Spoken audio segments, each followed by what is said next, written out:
An excerpt from the Northern Martian Chronicle for this month, expertly and accurately translated out of the Martian script, firstly into terrestrial shorthand, and then into the more outdated and awkward terrestrial longhand. This will be of great use to the terrestrial shorthand reporters to practice the appropriate newshound vocabulary without being tempted into taking sides, as none of them will be acquainted with the Martian political state of affairs and administrative issues current at the time of writing. The report starts with the attention-grabbing headline, "State Visit by the President of the Southern Kingdom to the Monarch in the Northern Kingdom." This month has brought the long-awaited visit by the President of the Southern Martian Kingdom. Last year's flying visit went off without a hitch, and with mostly low-profile publicity, but it did spark some lively debate on what form an official state visit might take in the future. There was plenty of lobbying at that time, with all viewpoints being put forward. Some preferred the red carpet treatment, with all the usual formalities being followed. Others thought a more logical, sober, but relaxed and informal format might be better to reflect the temperament of the population in the Southern Kingdom.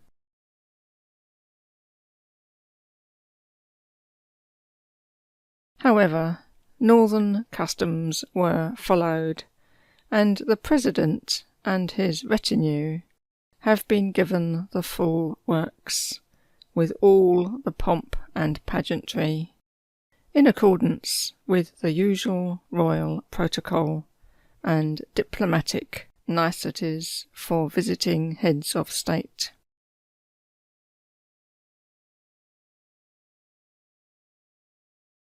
All plans for this state visit were passed by mutual agreement between the Northern and Southern Kingdoms' national security advisers.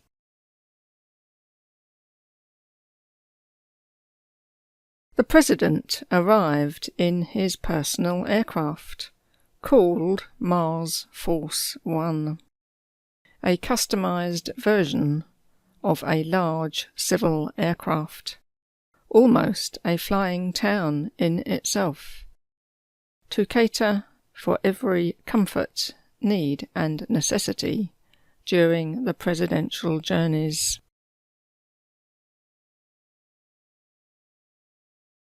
He was then flown by military helicopter and arrived in the capital city, and was welcomed into his ambassador's residency mansion.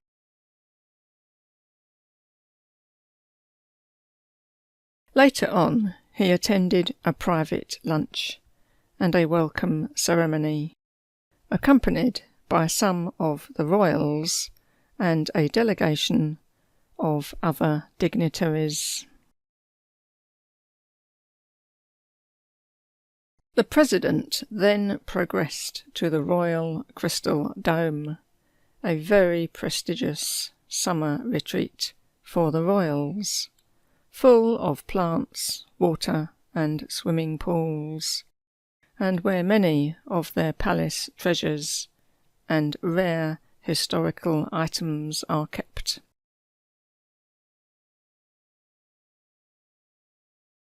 Crowds of flag-waving supporters cheered his vehicle as it entered the main thoroughfare leading to the dome, with flags from both kingdoms, and humorous slogans and placards that showed the huge interest that this visit has created.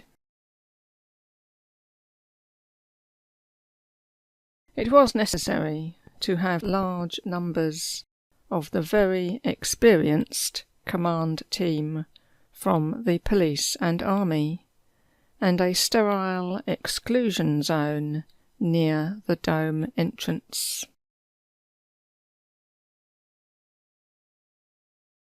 Their only purpose was to ensure that the timetable of the motorcade's progress along the approach road towards the dome was not delayed by members of the crowds wandering into the vehicle lanes, or others who might try to cross the road to reach their friends or get an alternative camera angle.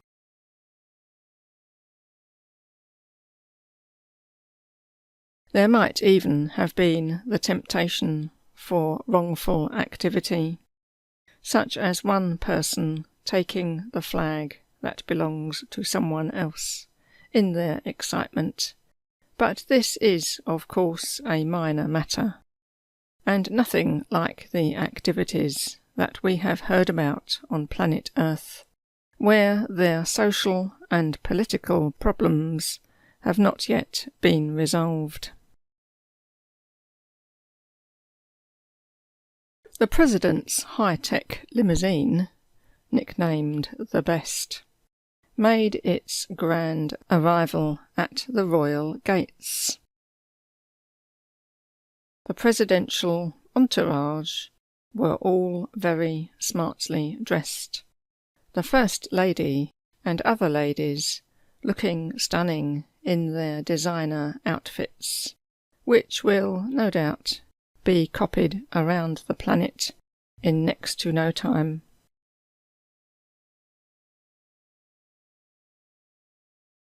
In the evening they attended a state banquet with the King and Queen.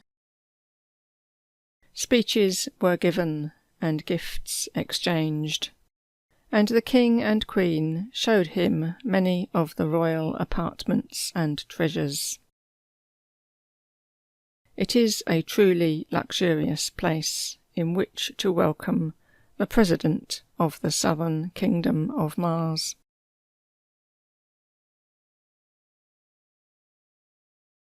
However, we did spot some Secret Service snipers on the roof, who had been posted to ensure no falling debris from comets or volcanic activity in the area reaches the crystal structure.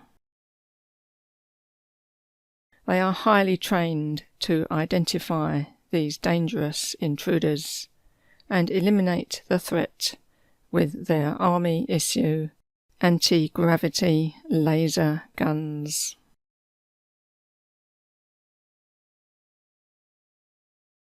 On day 2, the morning press conference was a very upbeat affair.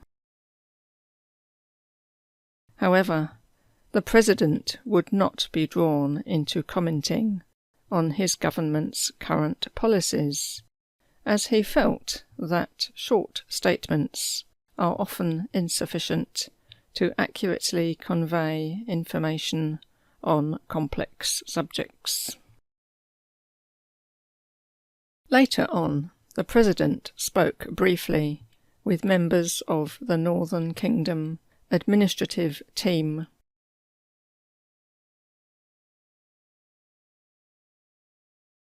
In the afternoon, the President had meetings with various members of the Cabinet and other leaders to discuss the future negotiations to smoother collaboration between the two realms, to ensure optimum use of planet Mars's more scarce resources, water and plant life, and better use of the more abundant ones, rocks, minerals and dust. On day 3, the President attended a ceremony to honour all those who had bravely risked their lives for the good of all the inhabitants of our wonderful planet, in their actions to defend us against catastrophes and accidents, and he praised their ceaseless and selfless work and efforts to find solutions and improvements that lead to a better world for future generations. He met many of those who are continuing to make personal sacrifices, and attended a service of thanksgiving for those who have dedicated their lives to this in the past.